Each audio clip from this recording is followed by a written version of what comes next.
जब मैंने यहाँ बैठे बैठे श्रद्धेय देरासरिया जी को देखा, इस आयु में शायद जीवन के 6 दशक देरासरिया जी ने इस विचार के लिए खपा दिया। आज की सभा में मोदी जी का नाम लेना और 2-2 बार 3-3 बार लेना, ये तो हमारे लिए तो बहुत सौभाग्य की बात है, बहुत बड़ी बात है। और जब राजनीतिक स्टार्ट की तब ये स्थिति थी कि यहाँ पूरे एरिया में कोई नाम लेने वाला नहीं था। अमर सिंह जी हमेशा कुछ अंतराल के बाद 2-4-6 महीनों में आते रहते हैं, फादर से मिलते हैं, भाई ये मेरे गुरुजी हैं, ये है, चरण स्पर्श करते हैं, मिलते हैं। तब भी फादर उनको कहते हैं कि भाई अपने ओरिजिनल जगह आ जाओ, वो ज़्यादा ठीक है, वहाँ तुम्हारा उतनी क्रेडिट नहीं है।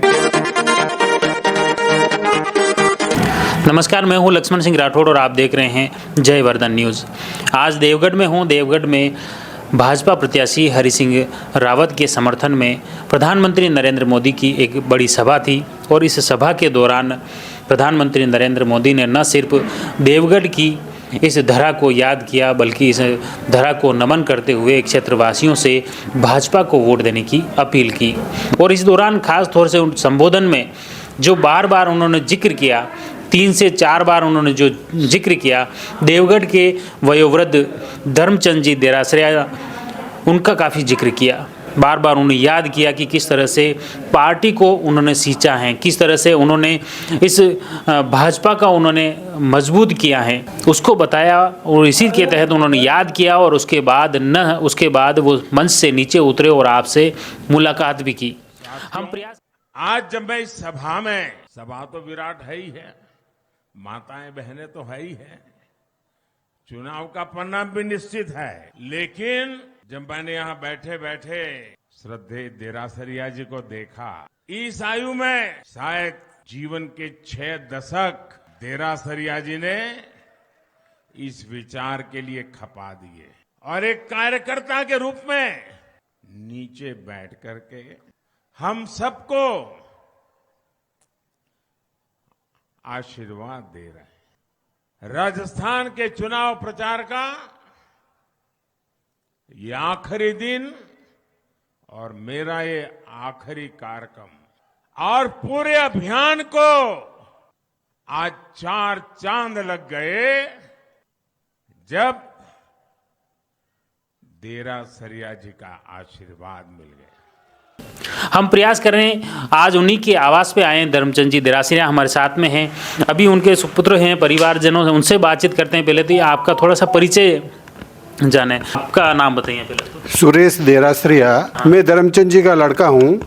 राजनीतिक रूप से धर्मचंद जी को लगभग 75 साल हो गए हैं सार्वजनिक जीवन में, और जब से सार्वजनिक जीवन में आप आए हैं तब से केवल देश सेवा और सबसे पहले आरएसएस से आप जुड़े। मेन उनका भंडारी साहब से बहुत नज़दीक का जुड़ाव था। सुंदर सिंह जी भंडारी का बहुत वृद्धस्त आप पे था। वो जब भी आते, उदयपुर में भी मेरा मकान है तो उदयपुर फादर से मिलने जरूर आते।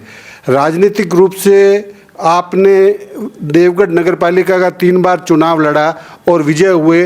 देवगढ़ में 89 में प्रधान बने। उसके बाद राजनीतिक रूप से 93 में विधानसभा का चुनाव लड़ा, 98 में फिर विधानसभा का चुनाव लड़ा भारतीय जनता पार्टी के कैंडिडेट के रूप में। वो तो अकस्मात एक बसपा के कैंडिडेट की डेथ होने के वजह से चुनाव स्थगित हो गए, गवर्नमेंट बनने के बाद हुए। बाकी उस टाइम जो पोजीशन थी उसमें विजय निश्चित थी। आपने हमेशा पूरी जिंदगी प्रामाणिकता से और केवल राष्ट्र हित में और ईमानदारी से राजनीति करने का सिद्धांत परिवार में भी दिया, हमको भी केवल वही शिक्षा दी कि भाई जो काम लोगों को हित का हो, जो अच्छा काम हो, राजनीति में जाना है और बदमाशी करना है तो राजनीति में मत जाओ, व्यवसाय करो। और राजनीति में जाना है तो सेवा के लिए जाओ और देश हित के लिए जाओ। यही संदेश आज दिन तक आप बीजेपी से पहले जनता मतलब जनसंघ से जुड़े रहे, फिर जिलाध्यक्ष भी रहे बीजेपी। हाँ, जनसंघ से जुड़े रहे, जनसंघ के यहाँ नगर अध्यक्ष रहे, जिले में उपाध्यक्ष रहे, फिर जिले के अध्यक्ष रहे और 89 में पूरे संभाग में एकमात्र प्रधान जो बने हैं वो फादर बने। ये जो जिलाध्यक्ष थे वो राजसमंद से पहले उदयपुर के उदयपुर जिला था। जब उदयपुर जिला था तब ये जिलाध्यक्ष थे। पहले उपाध्यक्ष रहे, उसके बाद जिलाध्यक्ष रहे और उदयपुर जिले के टाइम पे ही प्रधान का चुनाव लड़ा। आज जो सभा हुई थी मोदी जी की, मोदी जी ने प्रत्याशी का नाम लिया न लिया, लेकिन धर्मचंद जी देरासिया का बार बार जब जिक्र किया, उन्होंने बार बार इनका नाम देते हुए अन्य कार्यकर्ताओं में जोश भरने का प्रयास किया, तो आपको भी गर्व तो हुआ? नहीं, हमको तो इससे बड़ा गर्व क्या हो सकता है। हमारे पिताजी और हमारे पिताजी भंडारी साहब, आडवाणी साहब और उनके एज के लगभग में है और उसी प्रामाणिकता से उस लीडर टाइप में ये जिए हैं। अब राजनीतिक सहयोग नहीं बन पाना ये सब किस्मत की बात है। बाकी इन जैसे आदमी जिन्होंने इस पूरे एरिया में ग्रास रूट से, जहाँ बीजेपी का या जनसंघ का कोई नाम लेने वाला नहीं था, उस टाइम में इतनी जलालत से कि ये काम किया है, तो केवल राष्ट्रहित और केवल सिद्धांतों के लिए। तो मोदी जी से भी क्या पहले कोई मुलाकात हुई? हाँ, मोदी जी से काफ़ी बार मुलाकात पिताजी बताते हुई है। जब मोदी जी प्राइम मिनिस्टर नहीं थे तब भी हुई है, उसके मुख्यमंत्री थे तब भी 1-2 बार बात हुई है, और मुख्यमंत्री नहीं थे उससे पहले भी 1-2 बार उदयपुर आए, तब फादर 2-2 बार 3-3 बार 1-1, 2-2 घंटा उनके साथ बैठे हैं। ये सब फादर मेरे को बताए हैं उन्होंने कई बार, और आज भी मेरे को यही बात उन्होंने बताई कि मोदी जी और हम 3-4 घंटे साथ बैठे थे। तो आज नीचे आए मोदी जी ने किस तरह से मुलाकात की, किस तरह से आत्मीयता व्यक्त की? मोदी जी तो खैर राष्ट्र के और देश के प्रधानमंत्री और इंटरनेशनल लीडर हैं। जैसा बड़ा आदमी और परिचय तो उनका पहले से है, पर फिर भी उस तरह से याद रखना और इस तरह आके कार्यकर्ता से मिलना ये बहुत बड़ी बात है और उनका बहुत बड़ापन है। और वो पहले से उनको जानते हैं, परिचय है, और उनकी लाइन के उस तरह के लोग हैं जो आरएसएस से जुड़े हैं और उतनी प्रामाणिकता के हैं, उतने तो बहुत कम लोग बचे हैं। आपको ये पहले ये था कि हो सकता है सभा में जाएंगे तो मोदी जी इस तरह का? सभा में जाने की इच्छा, हमारी ले जाने की इच्छा नहीं थी।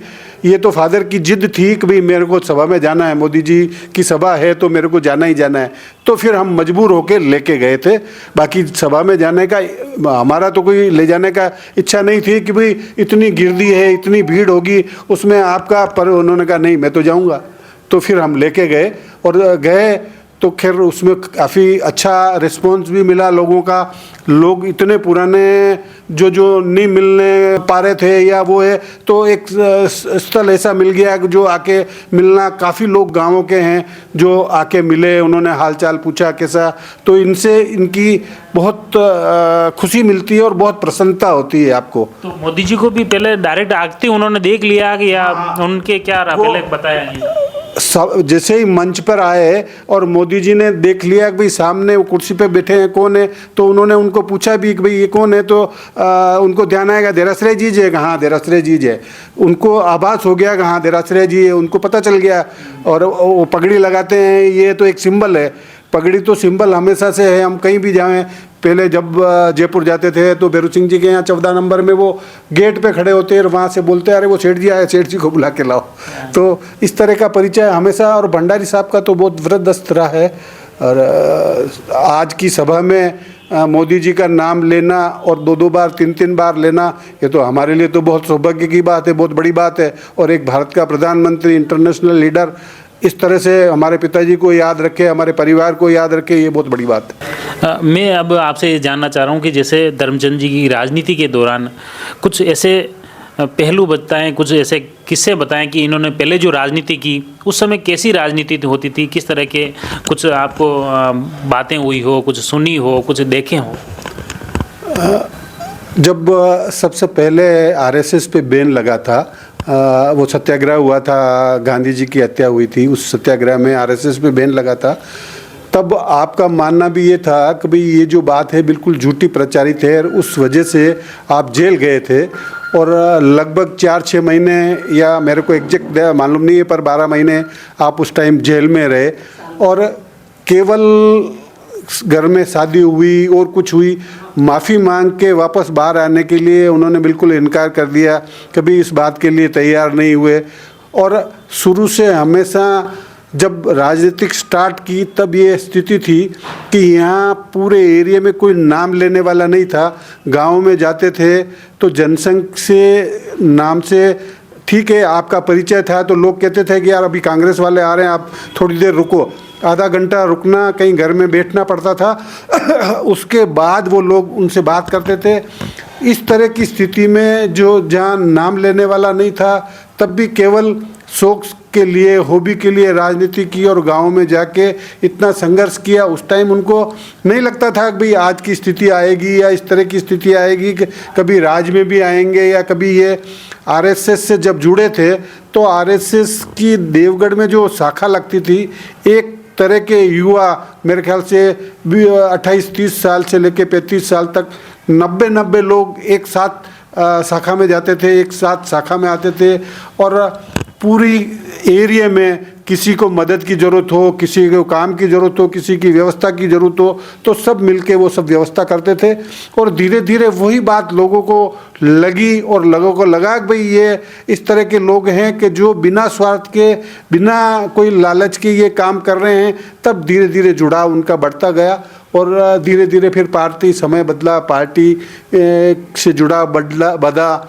आप 3 बार नगर यहाँ के पार्षद रहे, प्रधान रहे, सरपंच कुंदुआ में जाके 2 बार 3 बार सरपंच बने, विधानसभा का चुनाव लड़ा। ये केवल शौक से और अच्छी सेवा भावना के लिए या लोगों का हित हो, लोगों का काम हो, एरिया में काम हो। हमेशा आपकी इच्छा इतनी तड़फ रहती थी कि भाई मेरे क्षेत्र में इस तरह के काम हो, इस तरह की व्यवस्था हो कि लोगों को लगे कि यार हम किसी से मिले या राजनीतिक रूप से कोई कार्यकर्ता है जो इस तरह के काम भी कर सकते हैं। पर एक सबसे बड़ा सवाल आता है कि इतने मतलब आपके बाबूजी की जो इतनी पहचान थी, इतना उन्होंने काम किया ज़मीनी स्तर पर, तो फिर आपने कोई ये प्रयास क्यों नहीं किया इस राजनीति में आगे बढ़ें? नहीं, हमने भी राजनीति में प्रयास किया है। मैं 3 बार पार्षद रहा हूँ, वाइस चेयरमैन यहाँ रहा हूँ। पर उसके बाद धीरे धीरे जो स्थिति राजनीतिक रूप से यहाँ बनी और क्षेत्र की स्थिति बनी, उस वजह से मैं आज भी सक्रिय हूँ, पार्टी में नहीं हूँ ऐसा नहीं है। और मेरा सोच है कि भाई जो मेरे पिताजी के जिस तरह के सिद्धांत है, जिस तरह का काम है, वो विजन आगे बढ़े, लोगों को उसका फ़ायदा मिले, लोग उसका आनंद लें, लोगों को ये लगे आभास कि भाई दूसरे लोगों में इन लोगों में इतना फ़र्क है और काम में इतना फ़र्क है। ये तो मौका तो पब्लिक जब देगी तभी हो पाएगा, हमारे अपने से तो हो नहीं पाएगा। जी ने कभी आज की जो राजनीति है या पहले की जो राजनीतिक स्थितियां थी उसको लेकर कभी दुख तो व्यक्त नहीं किया कि आज में इतना परिवर्तन जो हुआ है इस राजनीति में? नहीं, ऐसी कुछ नहीं है। अभी भी ये एक्चुअली क्या है, पिछले 2-3 साल से आप सक्रिय नहीं रहे, उससे पहले तो रेगुलर सक्रिय रहे हैं। और उन्होंने हमेशा ये कहा भाई देखो समय के साथ तो बदलाव आता ही है और समय के साथ बदलाव आए उस दृष्टि से आप प्रामाणिकता के साथ थोड़ा समय के साथ बदलो, ये तो ज़रूरी है। समय के साथ अगर नहीं बदलोगे तो पिछड़ जाओगे, समय के साथ तो बदलना ही पड़ेगा। पर हमेशा ये शिक्षा जरूर देते थे कि भाई राजनीति में स्वच्छता और प्रामाणिकता से और लोगों की सेवा करो, लोगों की मदद करो, लोगों के काम आओ तो अपने आप आपका फील्ड बन जाएगा। कोई ऐसी बात नहीं है और इस तरह की नहीं है। पर एक क्षेत्र इस तरह का है, भौगोलिक स्थिति इस तरह की है कि पार्टी जो है, हमने कितनी बार पार्टी को भी ये अभी इस बार भी मेरी इच्छा थी, मैं जयपुर एक बार गया भी, पर जो मेरे कुछ कारण से मैं उस तरह से उतना पार्टिसिपेट नहीं कर पाया।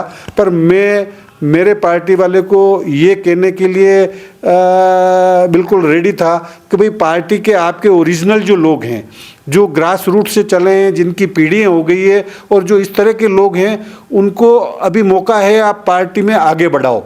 तो जब कहीं भी पलायन होगा तो जो आने वाले हैं वो चले जाएंगे, पर आपके जो लोग हैं वो वहीं रहेंगे, वो कहीं जाने वाले नहीं हैं। तो जो आपकी विचारधारा से जुड़े हुए हैं, जो पीढ़ियों से इस तरह से हैं और जो 1-1, 2-2, 3-3 पीढ़ी से चल रहे हैं, उनको अभी आप मौका देना चाहिए।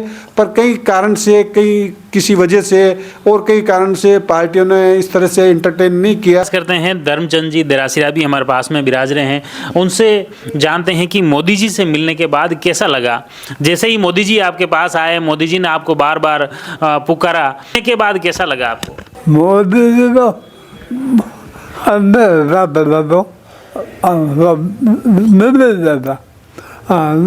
उसके बाद एक ईमानदार मिलता मेरे मान में और दिन।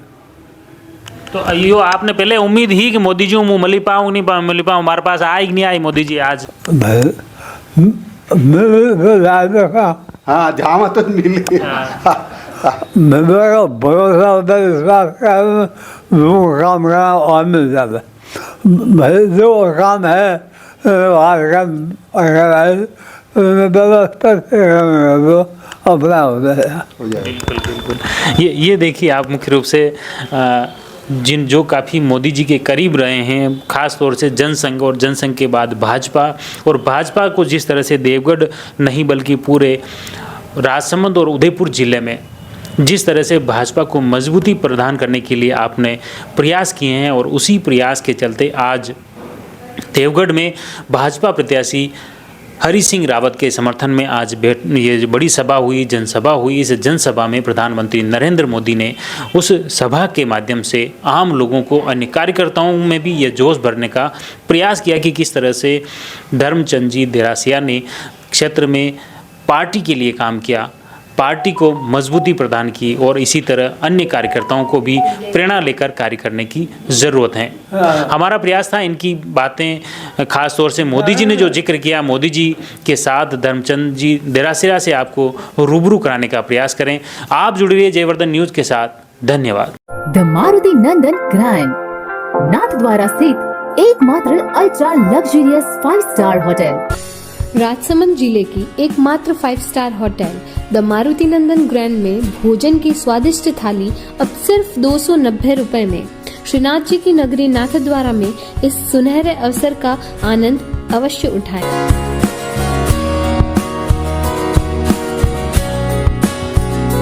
मारुति नंदन ग्रैंड, थिंक नाथद्वारा, थिंक नंदन ग्रैंड।